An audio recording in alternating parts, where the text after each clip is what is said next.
ஸ்வர்ணரேகையுடன் ஸ்வயமாகி வந்த லிங்கரூபிணியே மூகாம்பிகையே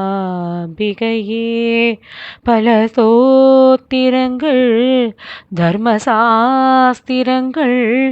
பணிந்தேத்துவதும் மணிநேத்திரங்கள். ஆதிசங்கரர் பாரத திக்விஜயம் செய்தபோது குடஜாத்ரி மலையில் தபசில் இருந்தார். அப்போது அம்பிகை அவருக்கு காட்சி கொடுத்தாள். எப்படி தெரியுமா?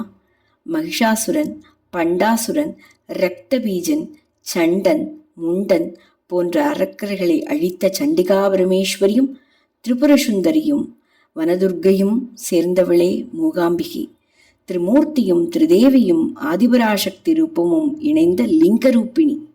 பத்மாசனத்தில் 3 கண்களோடும் சந்திரசேகரியாய் சங்கு சக்கரம் கையில் கொண்டு அபயவரத முத்திரைகள் தாங்கி சாந்தஸ்வரூபமாக, சிம்ஹவாகினியாக, வைஷ்ணவியாக, சாரஸ்வதகடாட்சத்தோடு விளங்குபவள். இவள் கைவல்ய பிரததாயினி, கேட்டவர்க்கு கேட்டதை கொடுக்கும் ஜெகன்மாதா. சுயம்புலிங்கத்திற்கு முன் ஆதிசங்கரர் அமைத்த ஸ்ரீசக்கர பீடத்தின் மீது பிரதிஷ்டை செய்யப்பட்டு சாம்பவி திருஷ்டியோடு மூல விக்கிரக ரூபிணியாக காட்சி தருபவள்.